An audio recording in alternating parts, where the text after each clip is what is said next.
Eu agradeço antes de mais à Fundação Serra Henriques aqui pela logística em todas estas sessões.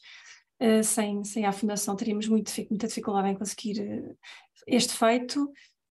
Agradeço a presença de todos e o interesse de todos nesta sessão.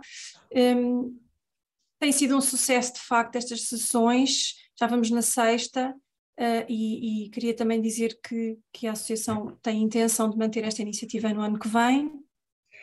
Tem sido sessões bastante interessantes e com bastante debate, e o que traduz realmente a sua relevância, e vale a pena continuar a apostar neste tipo de momentos.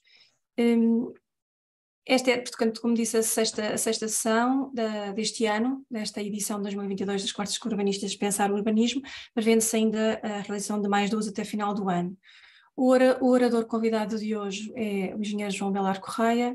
Ele é membro da APU, integra o Conselho Diretivo atual, é engenheiro do território, mestre em Gestão e Avaliação Imobiliária, sócio-gerente da Terraforma, que é uma empresa que trabalha fundamentalmente nas áreas do urbanismo, ordenamento do território, planeamento regional e urbano.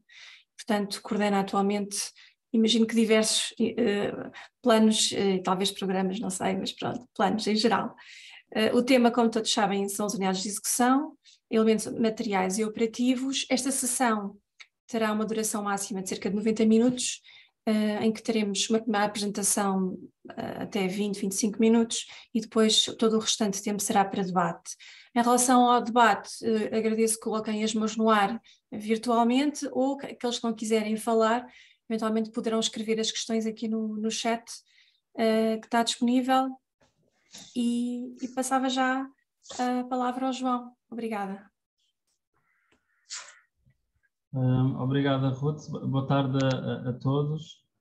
É com muito gosto que aqui estou e subscrevo plenamente o que a Ruth disse relativamente às conversas com urbanistas, que acho que têm sido muito enriquecedor e têm sido muito interessantes, e que de facto acho que têm sido um sucesso. Eu começava por agradecer, obviamente, também a presença de todos e o interesse de todos nesta apresentação e nesta sessão. Eu acho que, como foi dito ontem, numa sessão que alguns terão seguido, seja online, seja presencialmente na CCDR Norte, estas questões mais operacionais e do regime económico-financeiro são realmente questões que algumas já não são tão recentes quanto isso em termos de calendário, mas de outra maneira são bastante recentes, no sentido que ainda não há uma aplicação tão exaustiva no território. Para além de que depois às vezes há visões diferentes, o que não é necessariamente mau, no sentido que é uma discussão técnica interessante, mas abre também espaço aqui a sempre discussões do ponto de vista técnico muito interessantes. E até por isso eu tenho, no fundo, digamos, um duplo objetivo para a sessão de hoje, que é tentar contribuir para explicar ou tentar, aqui na minha visão, o que realmente é a unidade de execução, para que é que ela serve, e depois há inevitáveis comparações de uma unidade de execução com o plano pormenor, mas também, obviamente, abrir o debate, porque este sítio chama-se Conversas. Ainda que eu seja o urbanista aqui convidado e que tenha o papel de lançar o tópico e a discussão, como também aconteceu nas sessões anteriores, até temos mais tempo de debate do que da própria apresentação, e acho que isso é muito saudável. Eu creio que a minha apresentação já está no ar, digamos assim, e portanto eu preparei aqui um conjunto de slides que não pretende ser muito extenso pelas razões que expliquei. E, portanto, eu vou tentar introduzir a questão das unidades de execução, também fazer algumas referências legislativas, sem tentar ser muito exaustivo do ponto de vista de ser, digamos, chato a citar a lei, mas também a apresentação depois pode ser disponibilizada e, portanto, fica o compêndio dos artigos que são relevantes. E, finalmente, alguns exemplos que são exemplos de uma seleção que eu fiz, mas que pretende mostrar a diversidade que as unidades de execução já têm aqui na sua aplicação.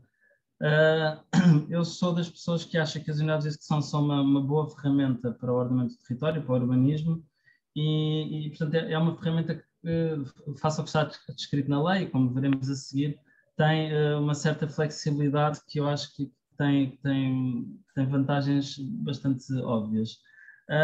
Também me parece que, e já se viu isto no território, que as unidades de execução têm sido um dos mecanismos que têm sido utilizados pelas câmaras municipais para tentar garantir direitos de construção em determinadas áreas, nomeadamente em solos que ainda são definidos como urbanizáveis, porque o respectivo PDM ainda está ou em processo de alteração ou de revisão, e como há uma contratualização feita no âmbito da unidade de execução, isso tem um papel relevante. Acho que uma coisa e uma provocação que se pode lançar neste processo das unidades de execução é de saber até que ponto as unidades de execução estão a matar a feitura de planos de pormenor, que eu acho que é exagerado, mas já lá iremos. Mas de certa maneira podemos fazer uma analogia como os PDMs de certa maneira têm vindo a acabar com os planos de urbanização, porque o zonamento acaba por ser feito quase exclusivamente no plano diretor municipal. A legislação no que se refere à unidade de execução é claramente vaga, como veremos a seguir mais detalhadamente, mas eu comecei por ir buscar ao diploma dos conceitos do Ordenamento do Território, portanto o Decreto Regulamentar 15 de 2019, que todos conhecemos, e a definição de unidade de execução são, neste caso aqui são 2 linhas, mas é uma frase, que é uma porção de território delimitada para efeitos de execução de um plano territorial. Tem, no entanto, algumas notas complementares, que eu também cito aqui de seguida, que é a definição, aliás, a elaboração de uma planta cadastral onde seja claramente identificado e caracterizados os prédios abrangidos, até porque isso depois é fundamental para o desenvolvimento urbano-urbanioso, ou seja, a construção da solução urbanística, mas principalmente a definição, aliás, a elaboração da perequação para garantir a justa repartição dos benefícios e encargos dos proprietários abrangidos. As outras notas complementares que constam do diploma é a referência que a unidade de execução são delimitadas pela Câmara Municipal, mas que pode ser por iniciativa própria da própria Câmara ou através de requerimento dos proprietários interessados, ou seja, aqui é muito semelhante ao que são, por exemplo, as características da elaboração de um plano de pormenor. Eu aqui já pensando, aliás, já tenho presente a questão da inevitável comparação da unidade de execução com o plano de pormenor, também diria que, em termos de procedimentais, a unidade de execução é muito mais leve e fácil de fazer, porque é menos exigente em termos dos elementos, pelo menos obrigatórios, que estão previstos na lei, mas também em termos procedimentais tem um caminho muito mais simples e mais leve, inevitavelmente, e inevitavelmente também mais rápido que a elaboração de um plano de pormenor, tanto mais que a unidade de execução é aprovada em reunião de Câmara e depois não necessariamente na Assembleia Municipal.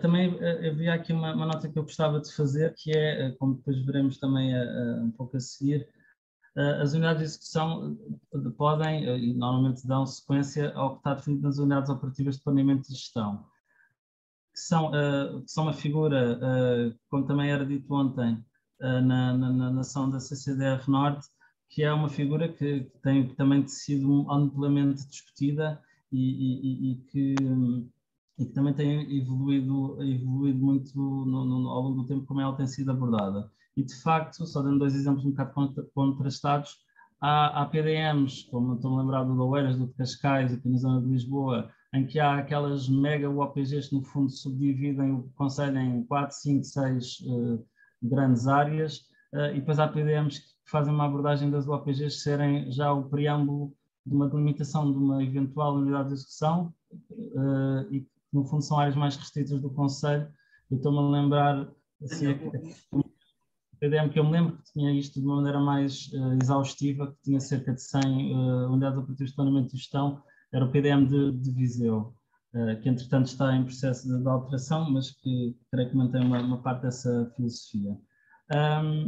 A lei de bases tem referências à unidade de execução, como não podia deixar de ser, nomeadamente, por exemplo, no artigo 55, que tem a ver com a execução sistemática e não sistemática.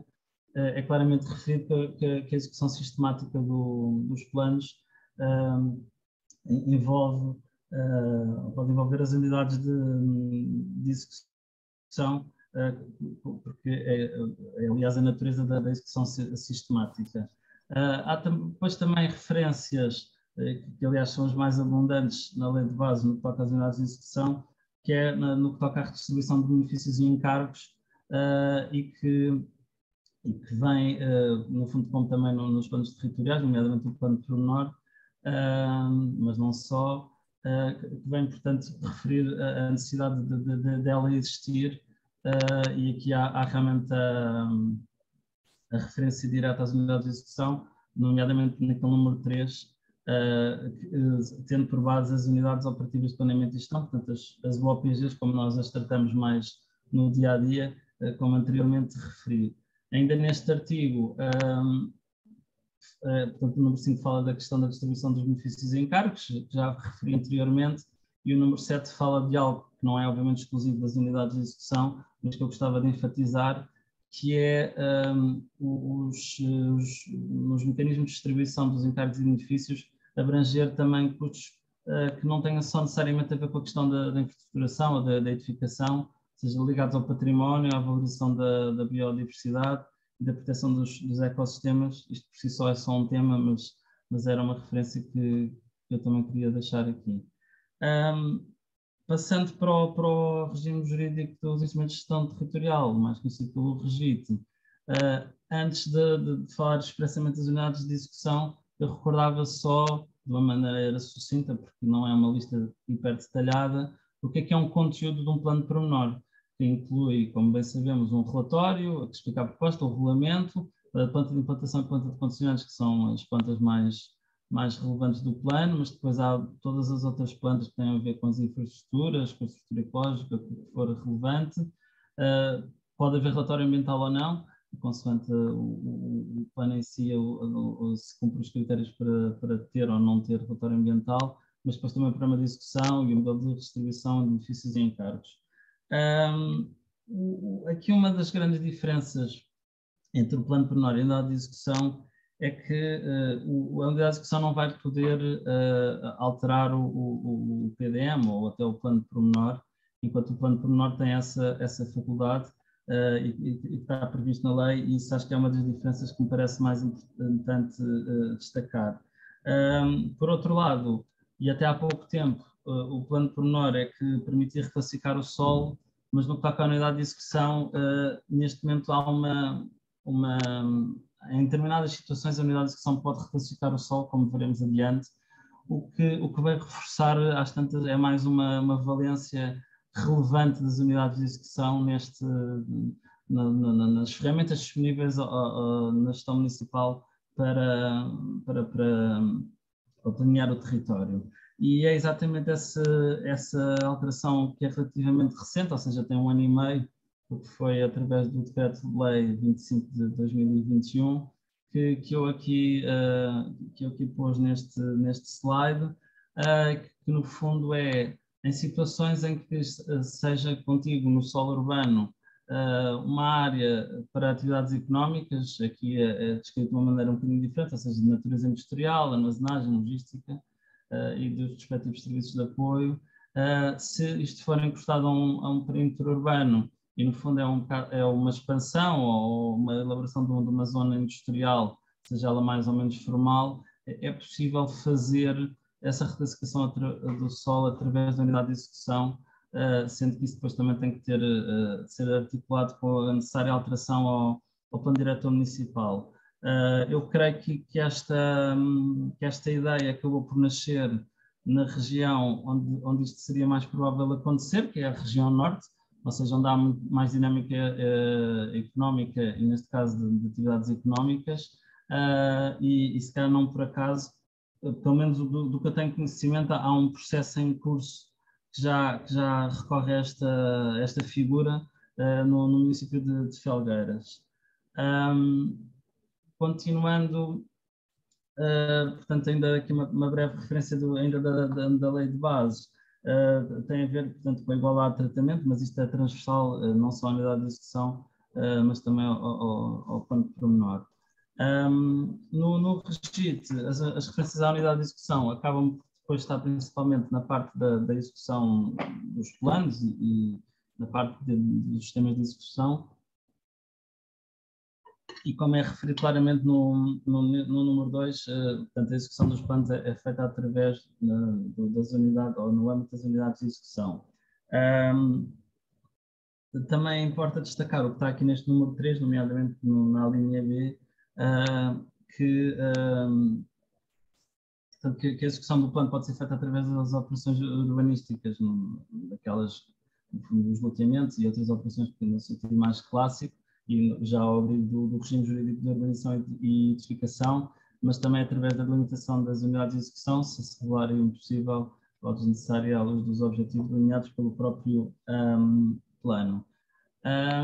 O artigo 148 fala expressamente da delimitação das unidades de execução e que, no fundo, é aqui que aquela definição que eu referi no início foi, portanto, do decreto dos conceitos, foi buscar aqui as referências. Eu destacaria, para não estar a repetir o que já disse anteriormente, destacaria aqui o 3 e o 4, ou seja, as unidades de execução podem corresponder a uma UOPG ou à parte de um plano de avaliação ou de um plano pormenor, ou aos próprios planos no seu todo, depende sempre de que planos é que estamos a falar, e na falta de plano de organização e de plano pormenor, deve ocorrer um período de discussão pública em termos análogos ao plano pormenor, o que me parece também, não só obviamente que está definido a lei, mas também me parece um passo fundamental deste processo. Continuando, no desenvolvimento dos sistemas de execução que estão previstos na legislação, aqui neste caso concreto no REGIT, no sistema da iniciativa dos interessados, há aqui uma referência ao contrato de urbanização, que é realmente uma peça muito importante. Neste momento é uma peça importante em vários momentos do planeamento e do ordenamento do território, mas aqui é particularmente importante na questão da unidade de execução, que é para, obviamente, haver um compromisso das duas partes, nomeadamente o público e o privado, do que se vai fazer, porque pode envolver infraestruturas de maior ou menor monta e não só. E, obviamente, que também associa a distribuição dos benefícios e encargos.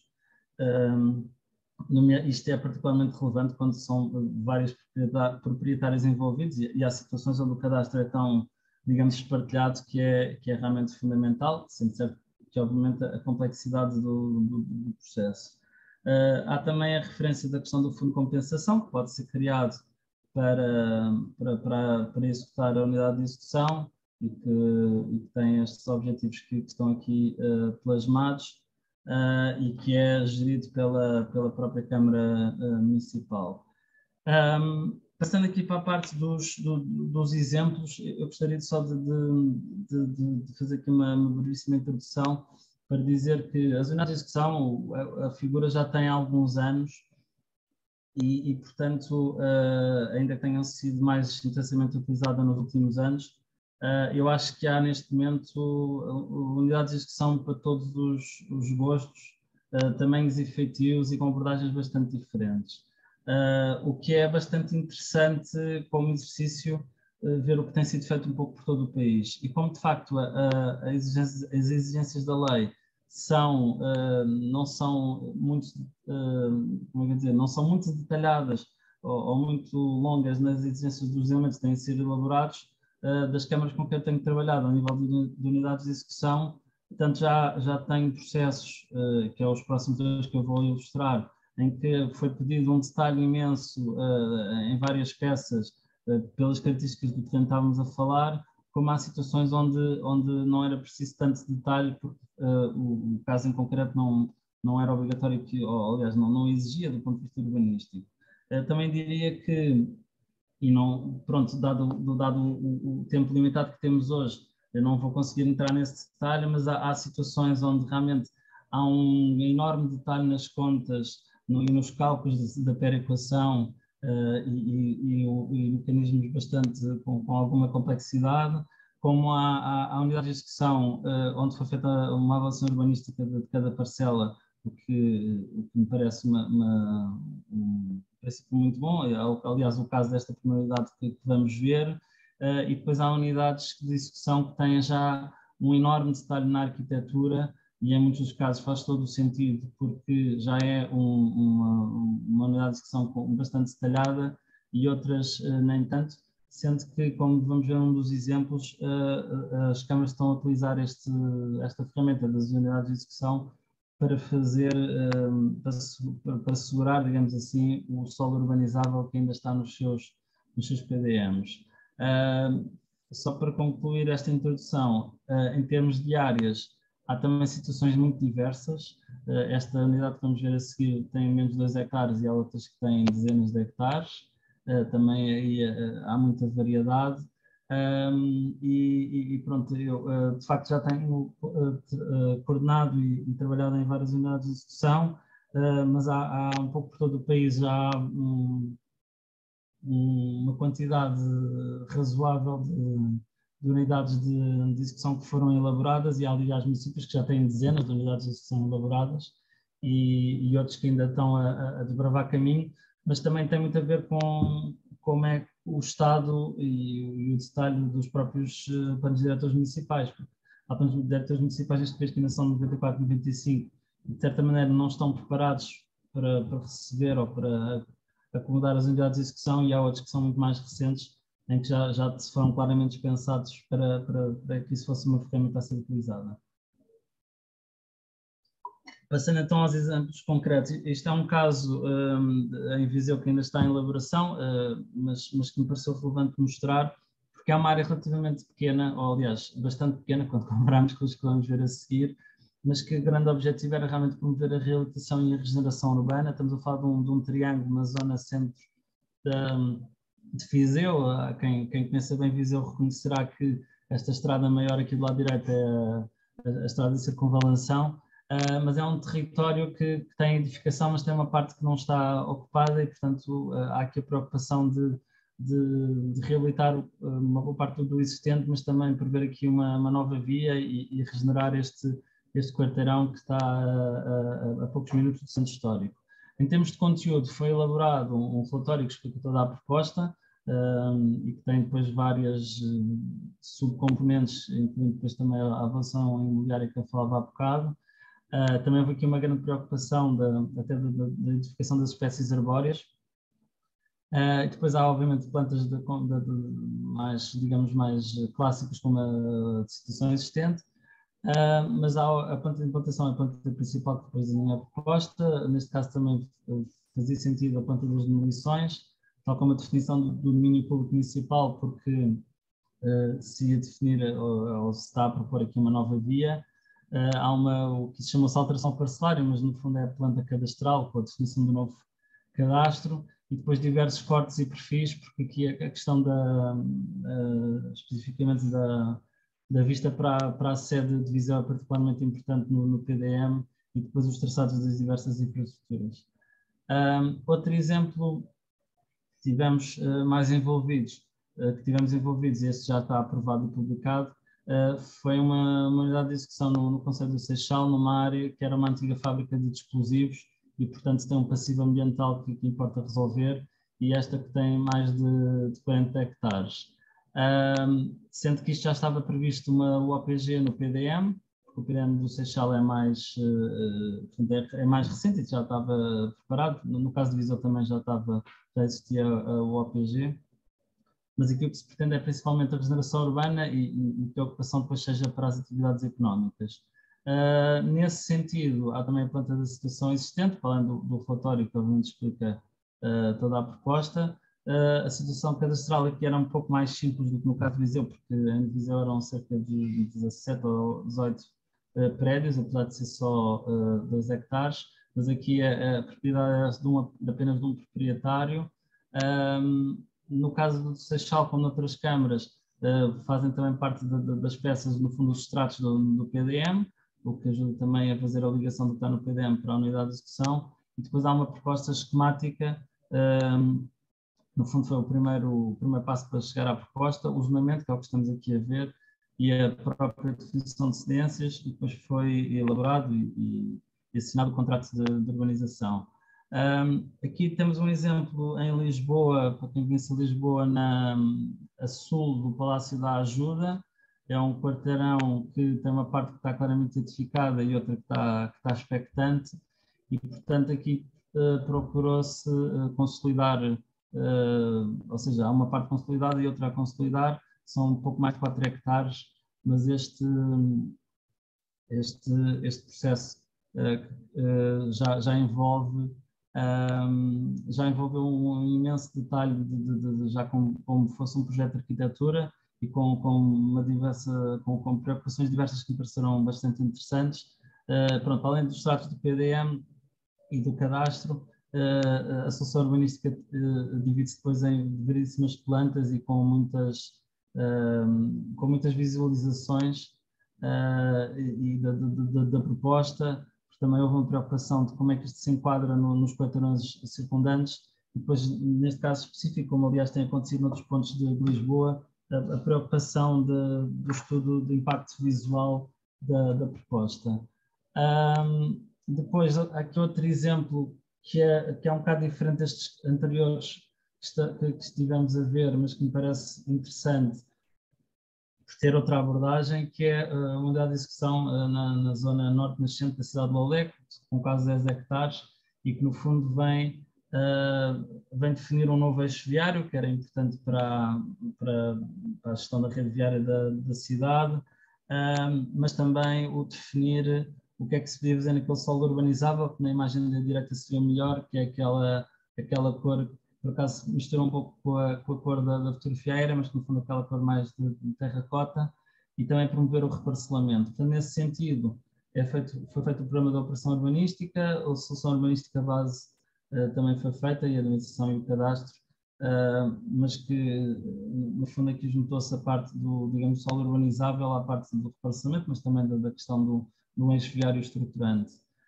E finalmente, aqui um exemplo em Oeiras, que quase colado à autoestrada, portanto à A5, que liga Lisboa a Cascais, e que 117 hectares no fundo era uma área de solo urbanizável e que no fundo se pretende concretizar uma expansão urbana, e portanto foram definidos os termos de referência, o modelo de gestão desta área, o cadastro, que envolve vários proprietários, a síntese e as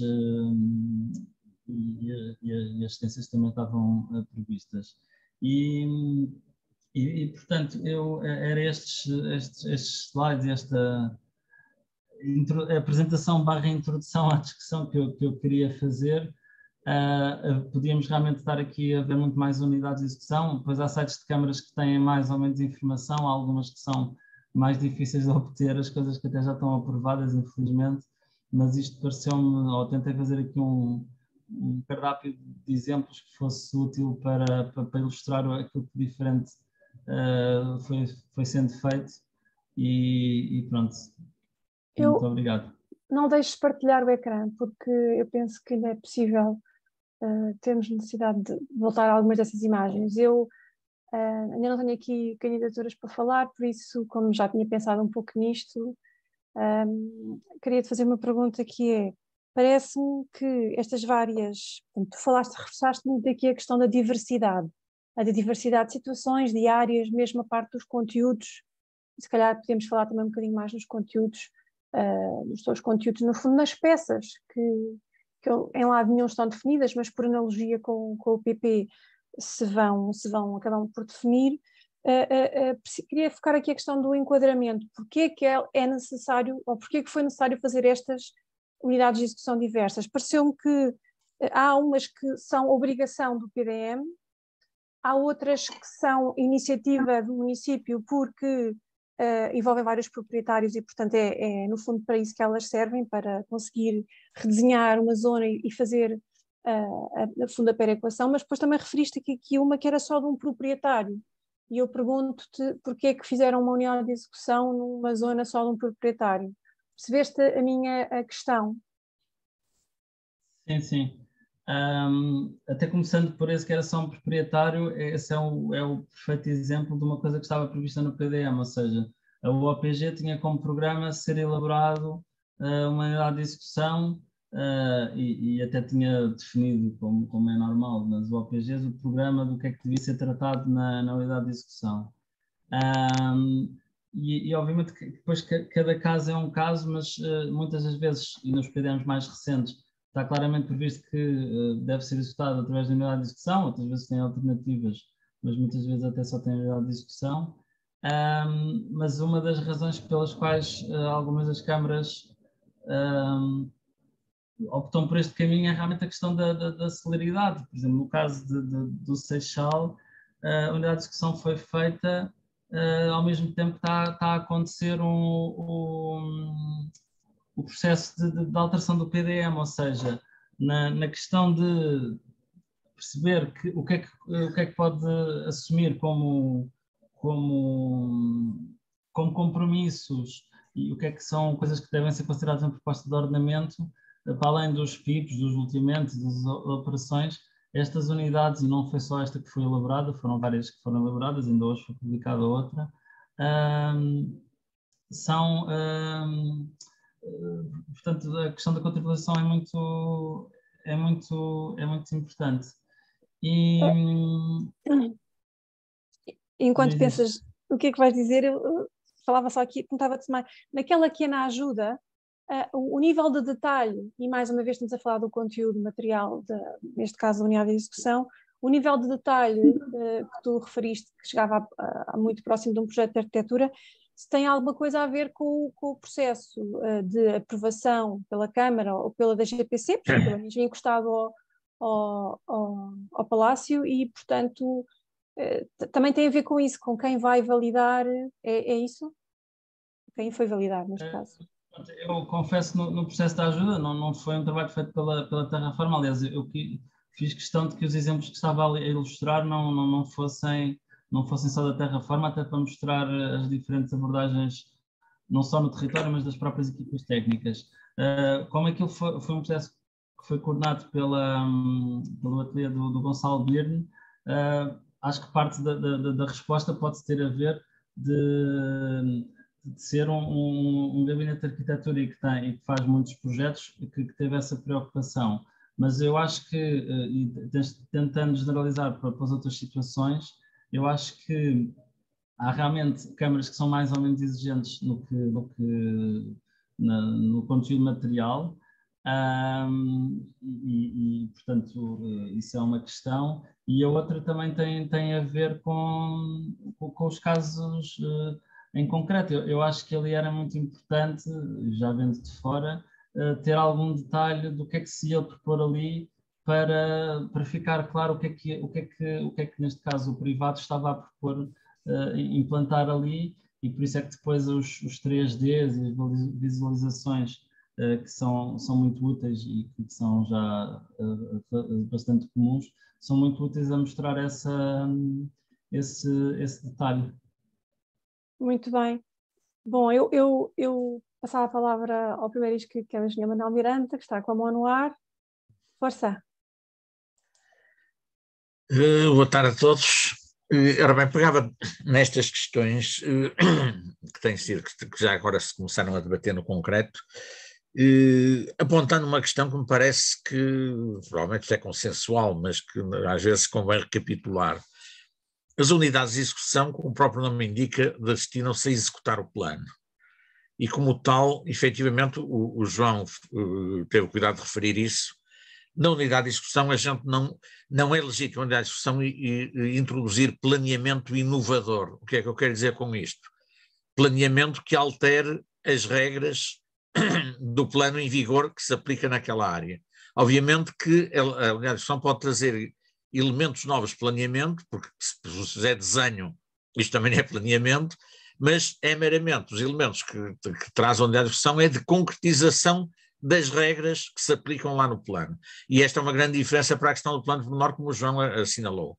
No plano pormenor é que a gente tem legitimidade de criar regras que não necessariamente são uma mera desenvolvimento das regras do plano de enquadramento, mas que estas podem alterar, e depois há um procedimento, não vamos falar nisso, de compatibilização destas coisas todas.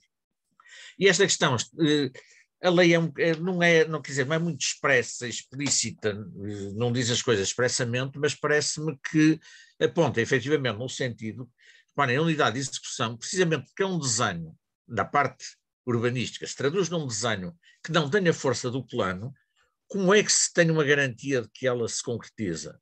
Exatamente pelo contrato de urbanização. O contrato de urbanização é que vincula os particulares, porque se não fosse isso, eu podia delimitar e aprovar uma discussão para um terreno e um dos particulares envolvidos poderia sempre meter um pedido de uma operação urbanística que não tinha nada a ver com a operação, com a unidade de execução, e havia aqui alguma questão de como é que se poderia recusar, pelo menos dava alguma complicação de recusar esse pedido de operação. Eu penso que isto fica ultrapassado precisamente quando se diz, ela, digamos, consuma-se num primeiro momento com o contrato de urbanização, havendo contrato de urbanização particular, compromete-se cada um deles a fazer aquilo no seu terreno e, como tal, já não fica com a faculdade de, em simultâneo, pedir para lá outras coisas ou querer fazer outras, não é? Outra questão que me parece também que é implícita da lei e que não pode ser de outra maneira.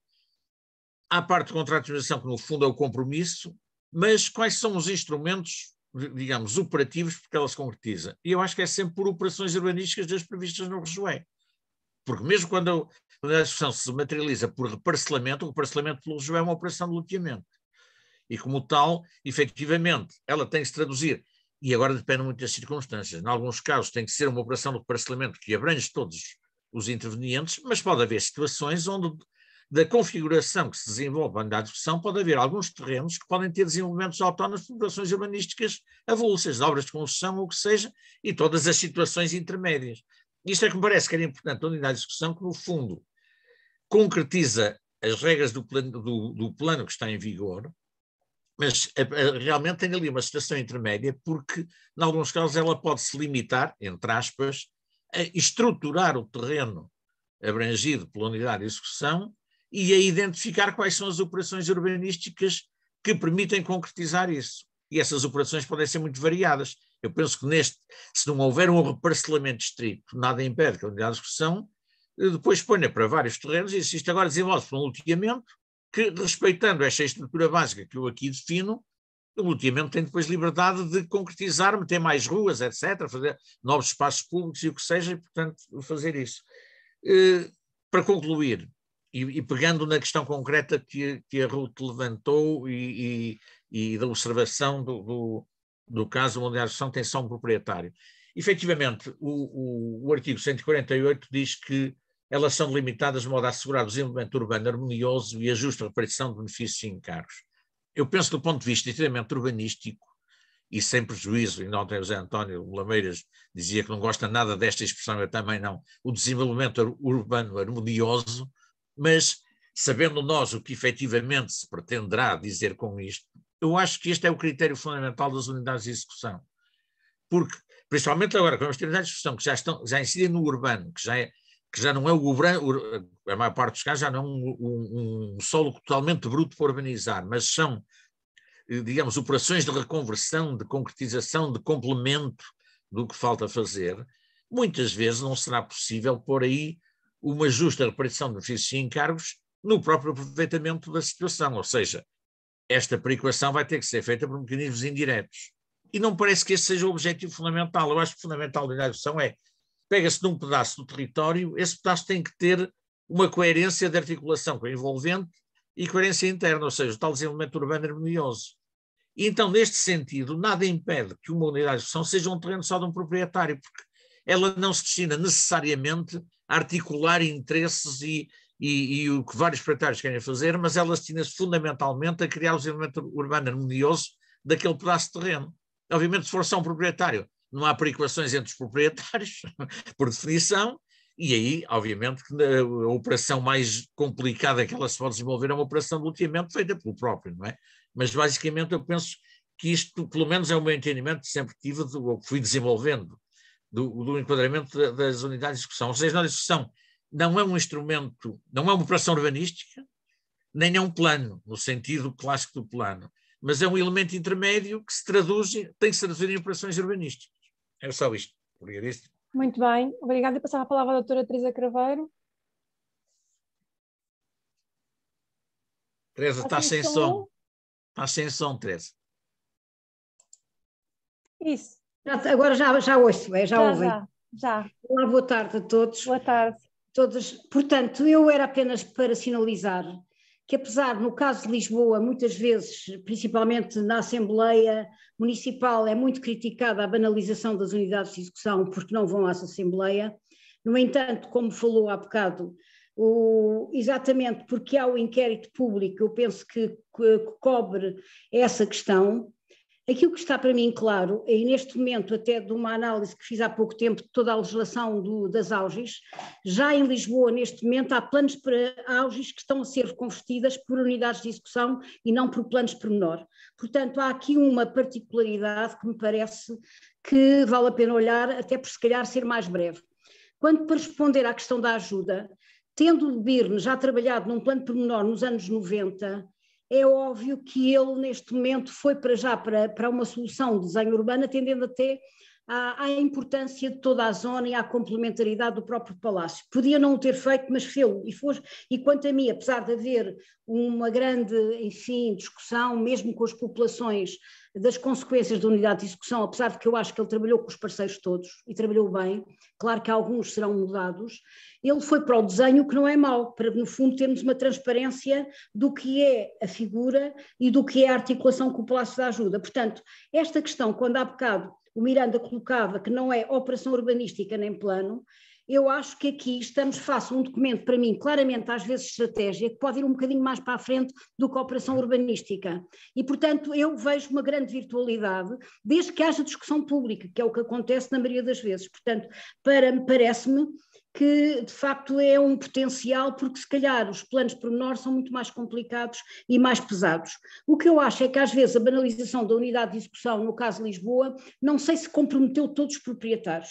Eu nunca fiz essa monitorização, nem essa avaliação, mas eu acho que vale a pena verificar se todos os proprietários ficaram comprometidos em execução e em tempo, ou apenas foi uma aprovação como seria um plano pormenor. Eu acho que isso para mim ainda não me deu uma resposta, até porque nunca fiz nenhum trabalho de análise sobre isso. Deixava aqui isto em aberto. Obrigada, doutora Teresa Craveiro. Eu, antes de passar a palavra, antes de me referir às participações que vêm aqui no chat, queria também lançar aqui não sei se é um desafio, mas tem a ver com aquilo que a doutora Teresa Craveiro acabou de dizer e que eu já tinha falado mais hoje esta tarde com o João, tem a ver com a ausência de avaliação e de monitorização. Esta suposta banalização, se calhar até pode não ser vista desse lado tão negativo, mas é na verdade uma taxa de incremento, ou melhor, uma taxa de sucesso incremental, pelo menos na aprovação que se vê em Diário da República todos os dias, saltam unidades de execução por todos os lados, devia ser acompanhada de alguma monitorização por parte, por exemplo, de uma DGT, porque é um instrumento ao qual a legislação realmente não presta uma atenção por aí fora, não tem o acompanhamento das entidades da administração central, mas está a ter tal forma saída que eu penso que era bastante interessante começarmos a ter algum estudo sobre o impacto deste instrumento. Eu sei que nesta área não se faz muita avaliação, não se faz quase nenhuma, nem sequer dos diplomas legais que têm vindo a ser revistos, mas neste caso eu penso que podia-se pegar por aqui, acho que era muito importante até para rever a nossa própria prática, termos algum trabalho de avaliação e de monitorização, no fundo, daquilo que está a acontecer com as unidades de execução. Então, temos aqui o Otávio Câmara, que se falou da comparação com o plano pormenor e que pergunta se a unidade de execução tem requisitos idênticos aos do plano pormenor em relação à cartografia. Eu, se não estiver a dizer uma asneira, penso que não tem, que os diplomas todos que se aplicam neste momento, por exemplo, aos planos municipais, não se aplicam às unidades de execução. Aliás, tanto quanto sei, as unidades de execução fazem-se com levantamentos topográficos. Certo, João? Sim, eu creio que será isso. Portanto, acho que desde que a base seja recente, isso permite depois fazer o trabalho, mas o entendimento que tenho é exatamente esse também. Muito bem. Depois a Joana... Diz, desculpa. Não, ia aproveitar só para comentar aqui o que o Manuel Miranda e a Teresa Craveiro disseram, que obviamente que agradeço. para além de saudar o arquiteto Otávio Câmara, que tenho o prazer de trabalhar com ele. Mas, portanto, só para dar aqui 2 ou 3 notas que me parecem relevantes, concordando, obviamente, com praticamente tudo o que o Manuel e a Teresa disseram. De facto, a questão do contrato parece-me fundamental, não só na unidade de execução, mas noutras operações neste momento, para realmente acabar com esta coisa de se aprovar algo que depois não tem a mínima garantia que é concretizado. O mundo pode mudar e realmente os desenvolvidos podem ir à falência, podem mudar de ideias, podem acontecer várias coisas, mas tem que realmente haver algum compromisso das partes para que as coisas depois aconteçam e se concretizem. E até pegando no exemplo do Seixal, portanto, aquilo realmente era só um proprietário. A unidade da UOPG no PDM só tinha um traçado de uma das vias que é importante ao nível do Conselho, mas eu acho que onde estamos agora, com a unidade de execução aprovada e com o contrato assinado, é melhor para ambas as partes, porque houve uma contratualização, ou seja, ficava definido o que é que cada um terá que fazer e definido um calendário. Foi definido um faseamento que, no caso concreto, como se subdividiu em 3 subunidades, que na realidade se chamaram 3 unidades, permite também fasear a execução daquela área, que são 40 e tal hectares, e também está associado à questão do passivo ambiental e do reabilitar uma linha de água que existe ali. Ou seja, para além disto que eu já disse, em termos do próprio desenho, mesmo não sendo muito detalhado, avançou-se em termos de desenho do que está no PDM, e eu acho que, neste caso concreto, é realmente importante. Relativamente a alguma coisa que a Teresa Carvalho disse, dos proprietários ficarem todos comprometidos, num dos casos que eu mostrei ali, que estive mais envolvido, nas áreas, aliás, nas parcelas em que não havia alteração da parcela e, portanto, não havia grandes alterações em termos de fiscalidade, ou neste caso do cadastro, a ideia era que realmente os proprietários não tivessem que se ter envolvidos no contrato, porque no fundo a ideia era envolver só os proprietários onde havia uma grande alteração do cadastro. Isto, no fundo, para tentar simplificar, ou não ter que estar a envolver todos e tornar a coisa mais pesada e complexa, que me parece que às vezes acontece. Aliás, acontece em planos de tornar, aliás, já foram feitos vários trabalhos, creio que no técnico, agora não me lembro o nome do trabalho, mas que testava, aliás, que ia ver o que é que tinha acontecido na execução dos planos de pormenor e dos problemas todos que aconteceram. Eu conheço vários planos de pormenor que só têm 2 proprietários, às vezes até um dos proprietários é a Câmara, mas nem assim só com 2 proprietários aquilo se executou por diversas razões. E, portanto, isso aconteceu. Também havia aqui um comentário que já agora aproveitava para aliás, uma pergunta da Joana Maia sobre o caso, neste caso o Seixal, que era, naquele caso não houve expropriações, mas no fundo ficou definido o que é que cada um terá que fazer e com o calendário. E subscrevo plenamente o que a Ruth disse relativamente à monitorização, porque de facto todos, em maior ou menor grau, temos acompanhado as evoluções da legislação. O REGIT e a lei de base já mudaram, não a um ritmo tão frenético como o REGEC, que tem uma atualização quase anual, de maior ou menor grau, mas é realmente importante ir vendo o que é que está a acontecer, para perceber se é preciso fazer melhoramentos ou alterar a lei no que seja relevante. Eu sei que vivemos uns tempos conturbados do ponto de vista do ordenamento do território, em que está demasiada coisa a acontecer ao mesmo tempo, mas a questão da monitorização parece-me fundamental. João, obrigada. Mas eu penso que a questão da Joana era mais sobre... não, tinha a ver com aquele exemplo. Eu penso que o recurso à expropriação é sempre uma possibilidade, que já sabemos que nunca ninguém quer expropriar, mas é sempre uma possibilidade, mas não tem que ser.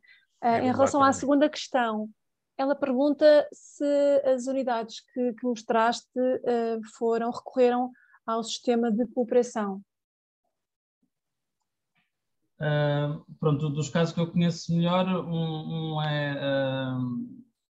ainda estava alguns aspectos a ser definido em termos do sistema de execução, até porque no caso de Viseu ainda não estava fechado, a Câmara ainda não decidiu, pelo menos naquela fase, se ia ter um papel mais ativo ou não, mas no caso naquele caso do Seixal, no fundo foi o proprietário que, digamos, se chegou à frente e se fez a contratualização, ou seja, eu acho que o sistema, isto pode funcionar com vários sistemas e aliás, como bem sabemos,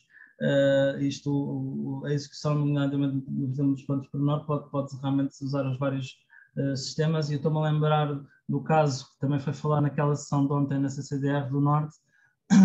Estou-me a lembrar do caso do PDM Matosinhos, mas acho que não é só esse PDM que neste momento tem aquela, digamos, modalidade em que definiu nas OPGs no prazo de 10 anos, aquilo dividiu em 3, não é 3 terços, mas quase, em que no fundo o primeiro terço do prazo é o sistema em que está mais envolvido o proprietário, depois no terço do meio, em termos de prazo, é da cooperação, e no terço final a Câmara chega-se à frente por imposição administrativa, porque considera essencial executar aquela área do Conselho e, portanto, e as consequências, por exemplo, no caso de Matosinhos, é haver a reclassificação do solo, neste caso para solo rústico, ou seja, os sistemas podem funcionar com de várias, aliás, podem funcionar os vários sistemas, depende sempre de cada caso. Exato. Manuel Miranda, força. Sim, são umas achegas de alguns pontos aqui colocados. Da Teresa Craveiro, da questão da banalização das unidades de discussão. Obviamente eu achava extremamente desejável que em todo o país se banalizassem como forma de executar os planos.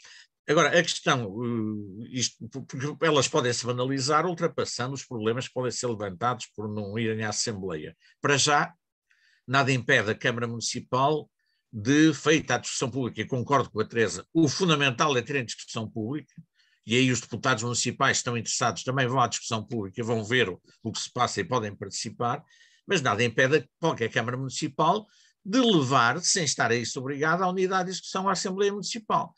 Quanto mais, ou seja, para conhecimento, e eventualmente, se entender, para a Assembleia aprovar ou ratificar, neste caso de ratificar, essa é uma questão que se ultrapassa, digamos, se for colocada pelos mecanismos normais, não é?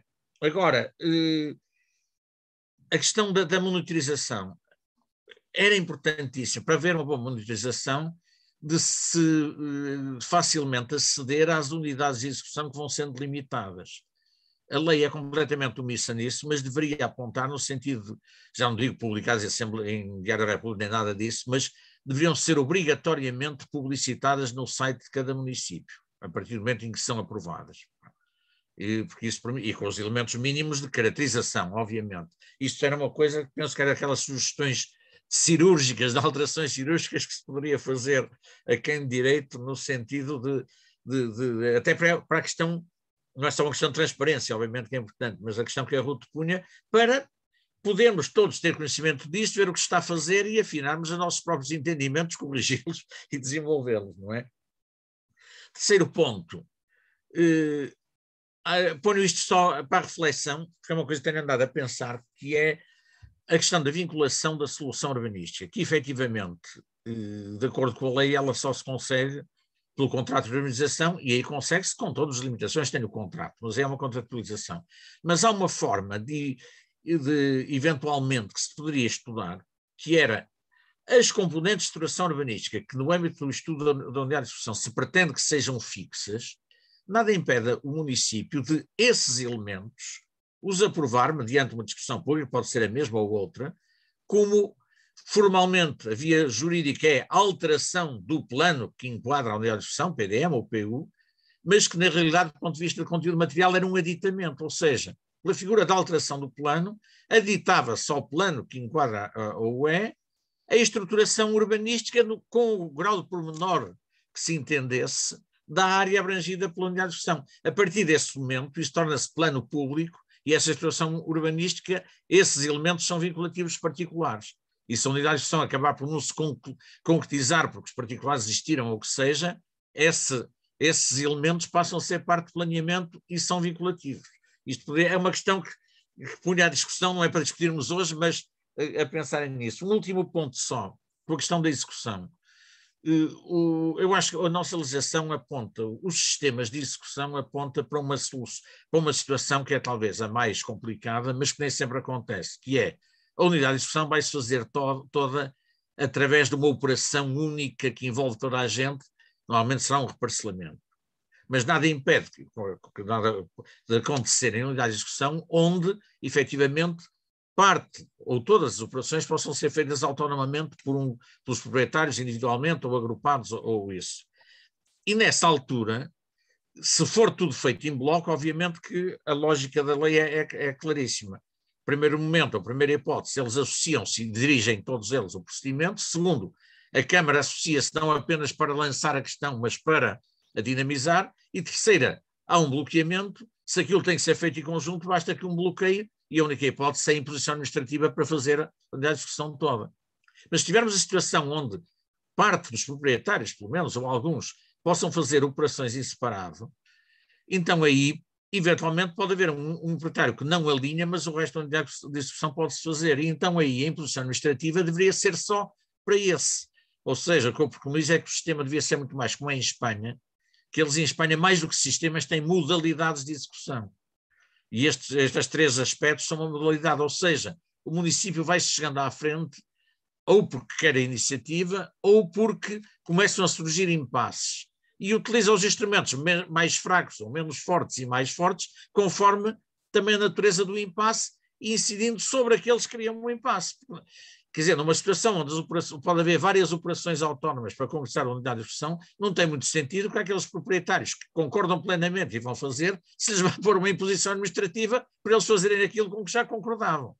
Mas isto, pronto, isto é uma questão, eu penso que apesar de tudo não vale, a lei poderia ser mais clara, mas eu penso que isto com jeitinho pode-se fazer na prática, na unidade de execução. Era isso que eu ia perguntar. Ou seja, ir buscar o sistema da imposição administrativa dirigindo exclusivamente, quer dizer, formalmente dirige-se a todo, mas o que se impõe àqueles que concordam é fazer o que já concordaram. Portanto, dá-se a volta por essa via, mas efetivamente em Espanha é mais clara a forma como eles formulam isto. E cala-me. Portanto, na sua perspectiva, em relação ao último ponto, é possível, consegue-se utilizar vários sistemas de execução dentro da mesma unidade de execução, com um jeitinho. Sim, exato. Okay. Sim. Convém prever nos planos que as unidades de execução, quando elas não têm já um vínculo de vontade do município, como aquele que o João Belar agora apontou, o caso Matosinhos, mas na unidade de execução geral, eu acho que os planos devem sempre prever. Elas fazem, em princípio, pela iniciativa dos proprietários, recorrendo se necessário à cooperação e mesmo se necessário à imposição administrativa. Isto deve estar sempre vinculado, fica tudo já previsto, tudo pode acontecer, não é? Depois, em função das condições concretas, faz-se de uma maneira ou de outra, não é? Obrigada. Deixa-me só esclarecer uma coisa consigo. Portanto, a sugestão anterior, eu adoro as suas ideias, tem sempre assim umas ideias fora da caixa. Agora, em relação à sugestão anterior, que facilitava, no fundo, a garantia, a garantia de uma determinada solução mais estrutural que depois pudesse ser concretizada nas unidades de execução através de uma alteração ao PDM, por exemplo. Já sabemos que temos poucos PUs, então, mas isso não é sair um bocadinho fora do âmbito do PDM? Estar a fazer uma coisa desenhada com algum grau de detalhe para uma zona que vai ter uma unidade de execução o PDM e que pode seria ter sempre uma adenda? Pois, o PDM pode ter sempre, o PDM pode ter geometria variável e os PUs por meio da razão. E terem uma estruturação geral e depois focarem-se em algumas zonas e criarem aí uma disciplina mais pormenorizada. Eu penso que do ponto de vista legal não há nenhum impedimento disso. Daí precisamente isto era, formalmente pelas figuras que a gente tem de mexer nos planos, a figura tinha que ser a alteração, do ponto de vista parcial isto não alterava o plano, concretizava numa determinada zona, era um aditamento, digamos, era um amendment, mas formalmente era uma alteração que seguia o procedimento e que concretizava as diretivas do plano diretor municipal para aquela área, para as tornar vinculativas, que isso aí elas ficam aí ficava clarinho, não é? Já conhece algum caso desses? Não, eu tenho com uma Câmara a quem eu sugeri isto e que tem feito uma coisa que o PDM tem, que é a possibilidade de a Câmara fazer para uma determinada zona onde aqueles critérios, onde não há desenho, mas quer ter alguns critérios para orientar a sua a ação na gestão urbanística em relação ao que vai aparecendo, o PDM prevê-se que as câmaras podem fazer esses estudos e aprovam-nos e publicitam-nos como os seus critérios de decisão naquela área. Isto, no fundo, é o estudo urbanístico disfarçado, sem um nome. Obviamente que, aprovado deste modo, isto não tem efeitos vinculativos diretos nos particulares. E a questão que eu falei com o Presidente, e ele ficou interessado e poderia ver, porque eles já fizeram várias, era fazer-se assim todos os anos, em janeiro, coligiam-se esses estudos que foram feitos no ano anterior e de uma só vez aprovavam-se com aditamentos ao PDM. Isto ainda não começou a ser feito, é uma sugestão que está, mas que eventualmente poderá ser pegada e penso que não há nada na lei que impeça de fazer isto, não é? Muito bem.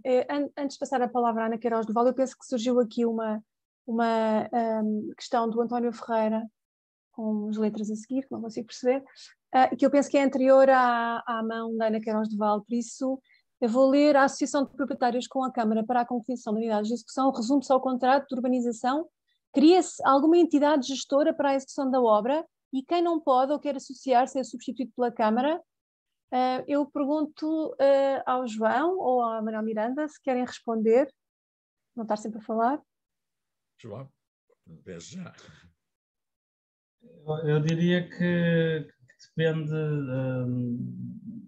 de cada caso, e nomeadamente o que também tivemos a falar, porque de facto há situações onde a Câmara terá que se substituir alguns dos proprietários se porventura eles não quiserem fazer, porque pode comprometer coisas que sejam estruturais na proposta, ou seja, por exemplo, uma via nova quer dizer, não pode ter um buraco no meio, não é? Passa a brincadeira do exemplo, mas eu acho que dependerá de cada caso, e pronto, e isto liga um bocado com a conversa que já tivemos há bocado de se no contrato de urbanização estão todos envolvidos ou não. Eu acho que também depende,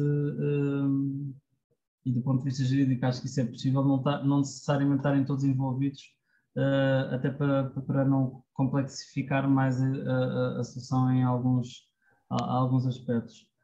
Eu, já que tenho aqui a palavra, aproveitava só para fazer uma referência muito rápida relativamente à banalização das unidades de execução. Eu, sendo fã das unidades de execução, não tenho nada contra a banalização, mas por outro lado também não quero decretar a morte dos planos de pormenor, até porque acho que isso não vai acontecer, porque os planos de pormenor continuam a ter o seu papel, mas pronto, assim então de brincadeira, isto também pode haver aqui isto ser uma moda, não é? As unidades de execução ser uma moda, mas brincadeiras à parte, eu acho que todas estas ferramentas, e acho que a discussão aqui nesta área nos últimos 10, 20 anos tem sido muito incremental nesse aspecto, cada vez há mais ferramentas que se podem utilizar e cada vez tem havido mais a aplicação de várias ferramentas. Isso é bom porque não há necessariamente, as unidades de execução não é a melhor solução do mundo para tudo, pode ser uma boa solução para um caso, mas não ser para outros, e portanto parece-me que o importante é as câmaras municipais, nomeadamente, terem acesso à maior diversidade dos mecanismos, dos instrumentos, etc., e depois usarem consoante é necessário, seja a expropriação, que realmente é uma questão sempre muito dramática, digamos assim, ou as soluções que forem, porque o importante é que as coisas se concretizem e passem do papel à prática. Ana Queiroz do Val, só um segundo, posso só na sequência direta do João, que o João disse agora, que é esta questão dos contratos. Ora bem, é que nada obriga que haja um único contrato de urbanização para concretizar uma unidade de execução. Eles podem ser vários. Às vezes com grupos proprietários, quando eles têm que intervir em conjunto, outras vezes só com proprietários, o que ele pode fazer é autónomo. E, portanto, aí a ideia que eu tenho é que, quando há uma unidade de execução, ela tem que ser toda abrangida por um ou mais contratos de urbanização. Sendo certo que há o proprietário que não alinha, aí a Câmara terá que substituir e, portanto, não é um contrato, é uma imposição administrativa para proprietários que não alinham. E daí a tal questão que eu dizer, formalmente, a Câmara pode dizer, então passamos à imposição administrativa, e a imposição administrativa só impõe realmente a estes, porque aos outros impõe-lhe, entre aspas, o que eles já contrataram ou estão dispostos a contratar. Mas, portanto, penso que isto tem que ir um bocado por esta via, não é? Desculpa. Ana, força. Bem, boa tarde a todos, obviamente agradecendo sobretudo ao João, enfim, esta reflexão que nos trouxe e a todas as intervenções que estão a dinamizar o debate. Eu queria só fazer aqui, enfim, notas muito curtas relativamente à questão da vinculação, enfim, não entrando em discussão quanto a mim, enfim, estar o município a aprovar como adenda ao PDM desenho urbano, acho que é de todo desadequado e não está sequer no âmbito de um plano diretor municipal. Enfim, isto dito assim desta forma simples. Agora, aquilo que eu até acho desnecessário, tudo isso, vamos lá esclarecer uma coisa. A unidade de execução é vinculativa, ponto final. E, portanto, não precisa de mais nenhum enfim, procedimento adicional para a tornar vinculativa. É vinculativa para aquele conjunto de proprietários, enfim, tenha o município ou não coragem de lançar a mão dos instrumentos de execução, mas ela mantém-se enquanto não for revogada. Portanto, ela é vinculativa, ponto final, não precisa de mais nenhuma deliberação adicional. Depois, outra questão que pode ter ficado aqui na dúvida, mas até se calhar pelo último comentário do Manuel Miranda, se calhar não tanto, mas o Manuel Miranda a determinada altura dizia que entendia que a unidade de execução era depois concretizada numa única operação urbanística. Não, a unidade de execução pode ter milhares, enfim, por exagero, de operações urbanísticas. Interessa é que cada uma delas seja coerente e autónoma. E, por exemplo, até complementando um bocadinho a resposta do João relativamente à questão, enfim, das vias, obviamente que uma determinada via, pelo menos por troços autónomos, tem que estar incluída numa mesma operação urbanística. Não faz sentido, enfim, haver uma rua executada por partes, não é? Depois, até porque isso pode até, relativamente a uma outra questão que está no chat, se é necessário uma entidade gestora. Não, enfim, nas ARUs, portanto, áreas de reabilitação urbana, temos efetivamente uma entidade gestora. Nas unidades de execução, não, o município é que gere, e sobretudo eu aqui punha uma ressalva, aquilo que provavelmente requer mais do município é gerir o fundo de compensação, porque pode existir deves e haveres ao longo de todo o processo de execução. Portanto, aí, enfim, isso pode ser uma matéria mais difícil para o município gerir, no caso, enfim, das unidades de execução por iniciativa dos particulares, isso não se coloca, porque as trocas do deve e haver é entre eles, não é? E, portanto, sim, são várias operações urbanísticas, podem existir vários contratos. Eu acho é que, num princípio de uma boa execução, até no sentido da solução urbana, harmoniosa, autónoma, etc., tem que, obviamente, que cada uma das partes assegurar sempre, enfim, partes da unidade de execução que são harmoniosas e que são autónomas. Eu depois, obviamente, quando um dos proprietários, mesmo que tenha assinado o contrato, o procedimento que está previsto é a Câmara notifica o proprietário, dá-lhe um prazo para iniciar as obras ou para apresentar a operação urbanística, ele não cumpre e depois tem um conjunto de instrumentos coercivos, por assim dizer. Não precisa sequer enfim, declarar que passou para a imposição administrativa, não. Há um conjunto de instrumentos que estão sempre disponíveis, qualquer que tenha sido o sistema. E, portanto, haja coragem dos municípios para lançar a mão desses instrumentos. Eu aqui só gostava de lembrar um que é sempre esquecido, porque o primeiro que nós nos lembramos sempre é a expropriação, e os municípios, sobretudo se não tiverem recursos financeiros, ficam logo constrangidos a tal, para além, enfim, do desagrado que têm para os seus municípios, não é? Porque, desde logo, têm que ter capacidade financeira não só para reservarem nos seus orçamentos aquilo que pode ser o montante de indemnização por via da expropriação, quer também terem meios para eles próprios executarem aquilo que o particular não quis executar. Há um instrumento que é sempre esquecido, que é a figura da venda forçada. A venda forçada aplica-se à unidade de execução, não há a mínima dúvida. E, portanto, na venda forçada, eu diria que para o município é custo zero. Quer dizer, há um custo administrativo do próprio processo de notificações que basicamente corresponde. O particular não fez, sim senhora, coloquem asta pública e quem vier à asta pública, no fundo, compra. No fundo, aqui a Câmara está numa posição de venda de bem alheio e, portanto, rege-se por esse princípio. Portanto, não há melhor, quanto a mim, melhor sistema, quer para o particular, quer para o município. Porquê? Do município não tem que despender nem assegurar recursos financeiros para executar por conta do particular.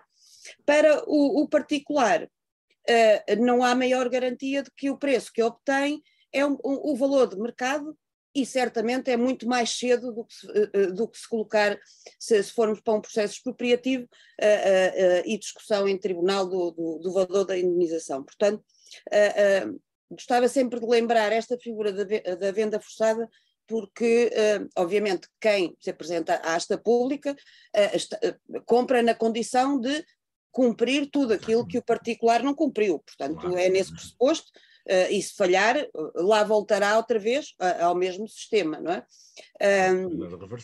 Mas, portanto, eram basicamente estas 3 notas que me surgiram só das diversas intervenções e gostei muito. Obrigada. Obrigada, Ana. Bem, já temos aqui mais uma série de coisas no chat a acontecer, portanto, começando pelo primeiro. Olá, Mário Cantinho. Eu sei que o Odivelas tem uma série de unidades de execução todas disponíveis no site, é só uma informação para quem está aqui a ouvir. A Maria Barreiros pergunta quando é que a gravação vai estar disponível online. Eu penso que só a Matilde da Fundação Serra Henriques poderá responder. Não sei se existe uma resposta para isto, se calhar não existe. Depois o Carlos diz? Creio que nos próximos dias. Próximos dias. Pronto. É irem estando atentos às nossas redes sociais e pronto. Em relação ao que diz o Carlos Mesquita Guimarães, eu penso que isto tem a ver com aquela sugestão do Manuel Miranda de fazer umas adendas ao PDM, à qual, entretanto, a Ana respondeu. A Sónia Alves, olá Sónia.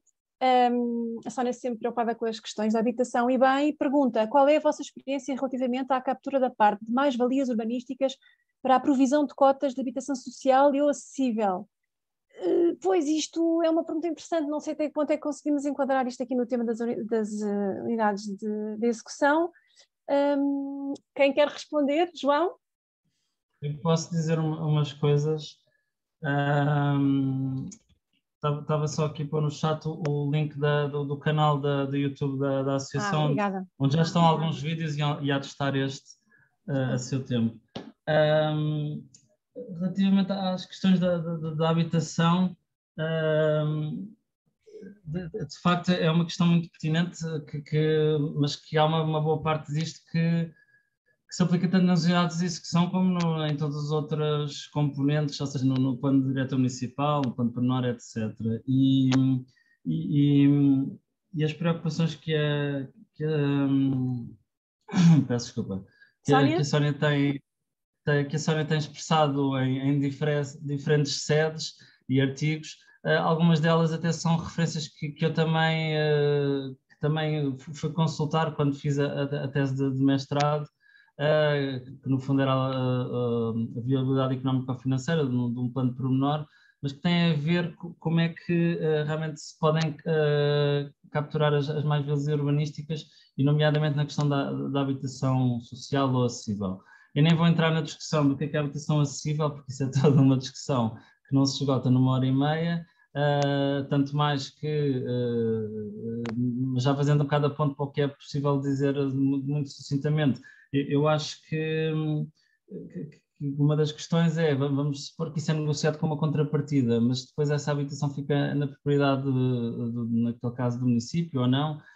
Pronto, isto depois tem é toda a discussão à volta da habitação, que é uma discussão muito interessante, mas complexa, mas de facto o quadro legislativo português continua ainda a não ser perfeitamente claro se podem ser dadas como cedências, no fundo, o que é que pode ser dado como cedência que contribui para a habitação, em vez de ser, ou que se possa substituir a áreas para equipamento, aos espaços verdes, e isso pronto, é todo um tema que de facto a lei de aqui não... já prevê essa possibilidade.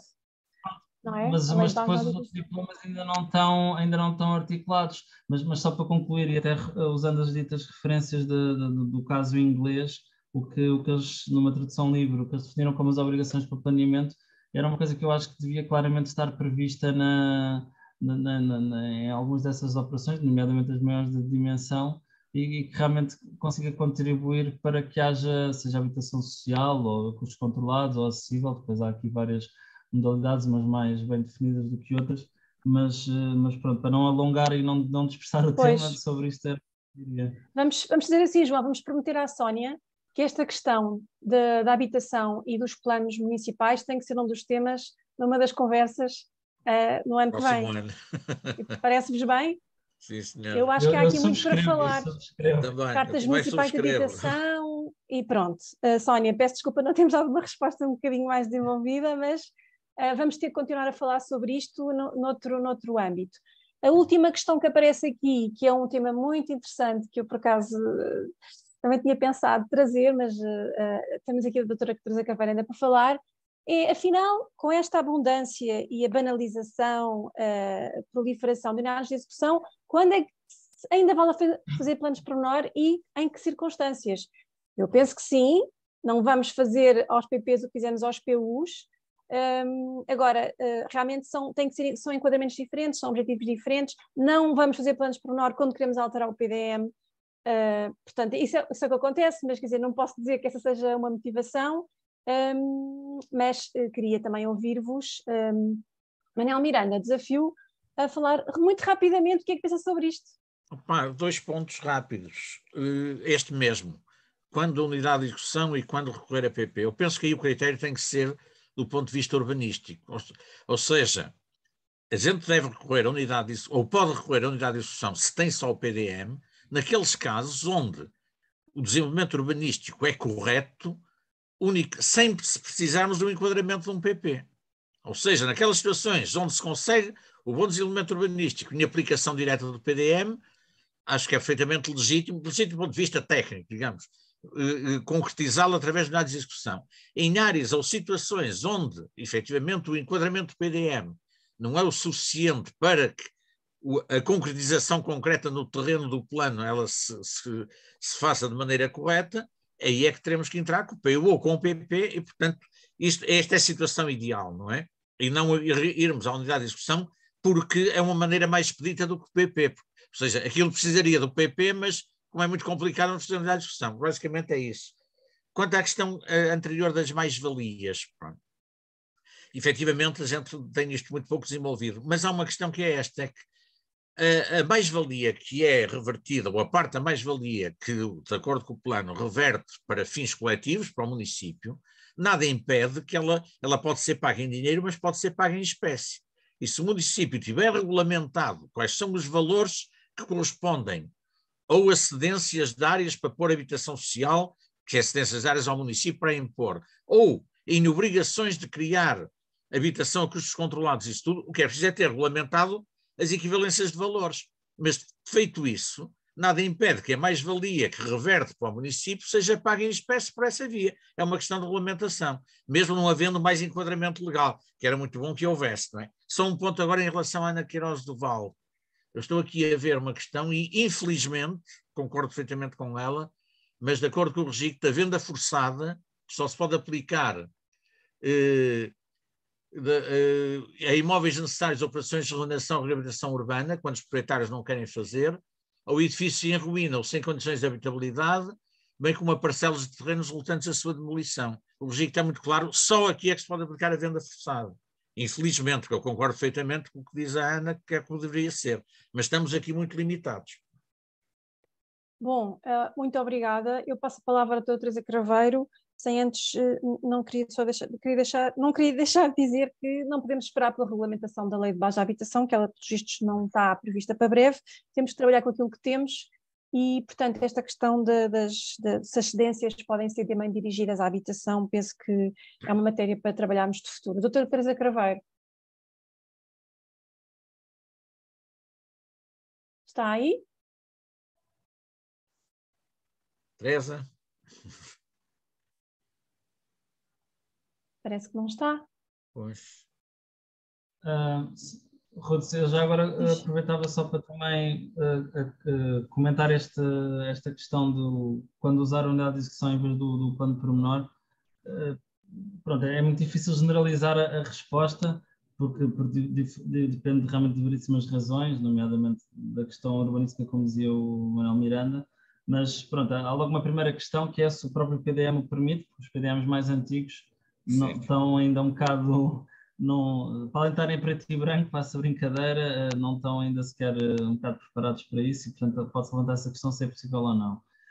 Mas de facto, se não for preciso alterar o plano, seja o PDM ou outro superior, aliás, superior à unidade de execução, ou se não for preciso reclassificar o solo, com exceção das atividades económicas que eu falava no início, quer dizer, tendencialmente, se calhar a unidade de execução é o melhor caminho, porque pronto, o planeamento para o bem e para o mal tem esta má fama dos tempos demorarem muito e, portanto, a questão da celeridade de facto não é um detalhe. Mas subscrevendo que acho que as coisas do ponto de vista técnico têm que ser feitas provavelmente com qualidade e que também deve haver realmente os períodos de discussão pública, independentemente além do que está previsto na lei, para realmente a questão de haver a transparência e a discussão, sendo certo que, como aqui já foi dito, a unidade de execução pretende desenvolver uma coisa que já está prevista nomeadamente no plano diretor municipal, ou seja, não é uma inovação, como dizia o Manela há bocado, ou seja, não é uma coisa disruptiva que vai virar a ver se estava lá previsto. Mas era estas notas que eu acrescentaria. Obrigada, João. Então, dado que a doutora Teresa Craveiro não está, vamos terminar com a Ana Queiroz de Val. Eu queria responder ao Manuel Miranda. Sim, exato. Só uma nota muito rápida, não entrando agora em questões de muito pormenor. Obviamente não concordo com o Manuel Miranda, não é? Porque eu acho que se aplica com toda a plenitude às unidades de execução, enfim, teríamos de chamar aqui outras questões, nomeadamente o Código de Expropriações, porque se deve adotar sempre o meio menos lesivo do particular, a venda forçada é menos lesivo do que a expropriação. E, portanto, é por esse princípio. Além de que, se aplicasse só no âmbito da reabilitação urbana, então ele não estaria no registro, estaria só no regime jurídico da reabilitação urbana.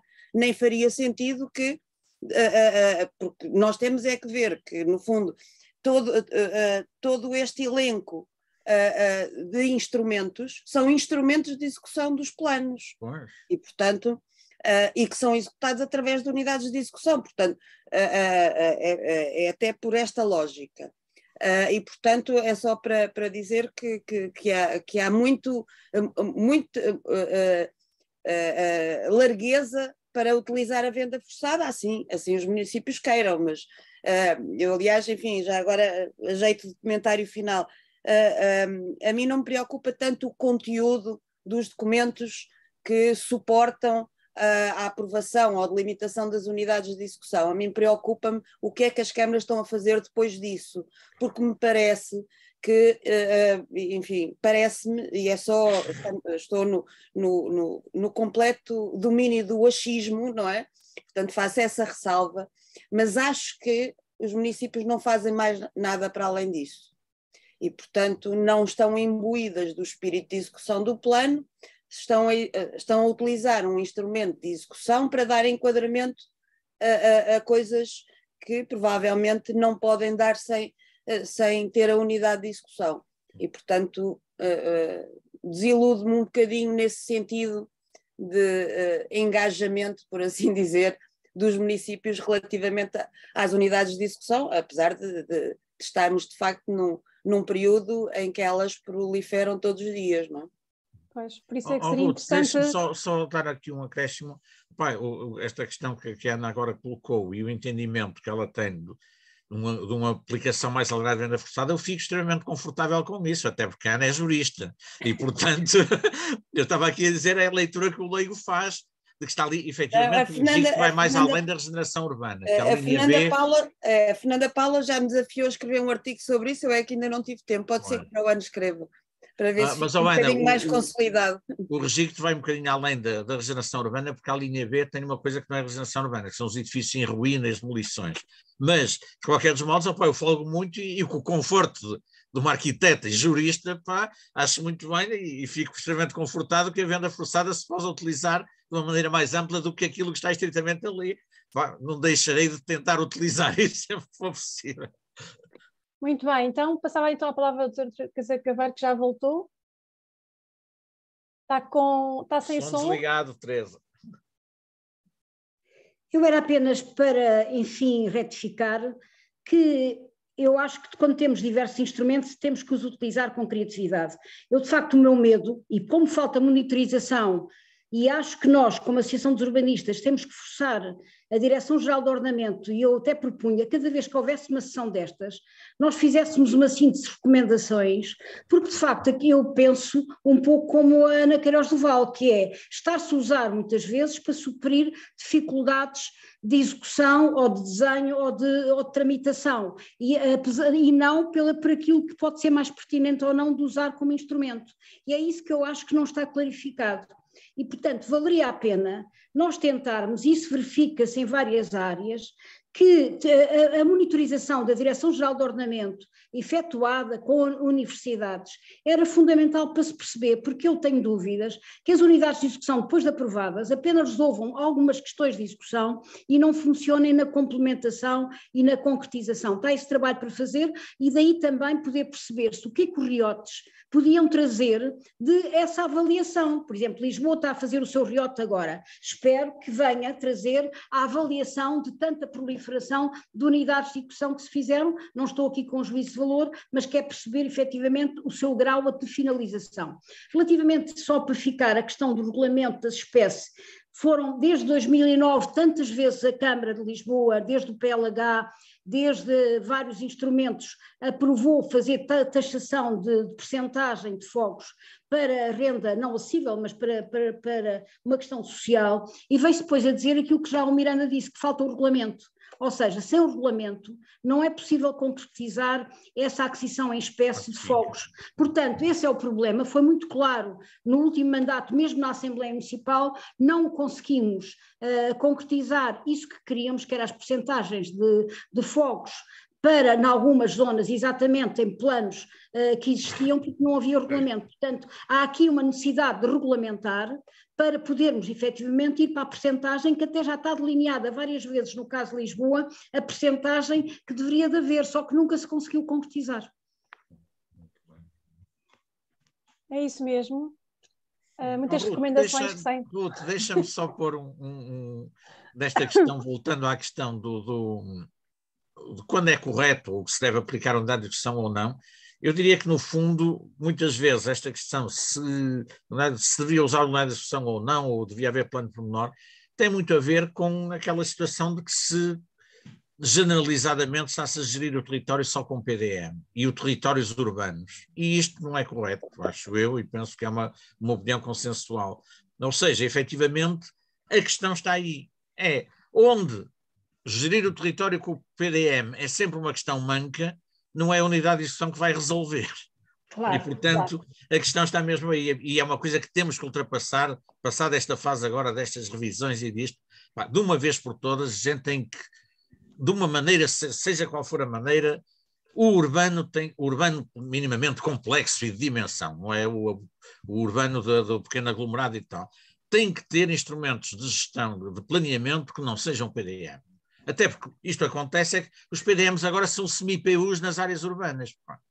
E vão com coisas, isto ontem na discussão de ontem eu penso que isso ficou um bocado flagrante, no momento foi a conclusão que eu tirei, é que aqueles planos que vão na parte da questão das perequações e das tributações das mais-valias, da identificação, que vão um bocado longe, são semi-PUs porque eles vão ao interior da área urbana de uma maneira já muito, muito especificada. Quer dizer, isto não devia estar no PDM, isso devia ser o PU. Eu continuo a defender que esta questão das mais-valias, repartição das perequações a 2 níveis e tal, o instrumento de planeamento ideal para fazer é o plano de urbanização e não é o PDM. O PDM põe no quadro geral e apresenta, porque o PDM só deve regulamentar o uso do solo naquilo que se pode gerir diretamente com regras de PDM. Tudo mais temos que ir para os PUs e os PPs quando forem necessários. Obrigado. Muito bem, então eu não digo mais nada para encerrar aqui este debate. Obrigada a todos. uma boa noite e vamos então torcer para que possamos rever esta sessão brevemente no YouTube, no Facebook, no LinkedIn. Obrigada a todos e boa noite.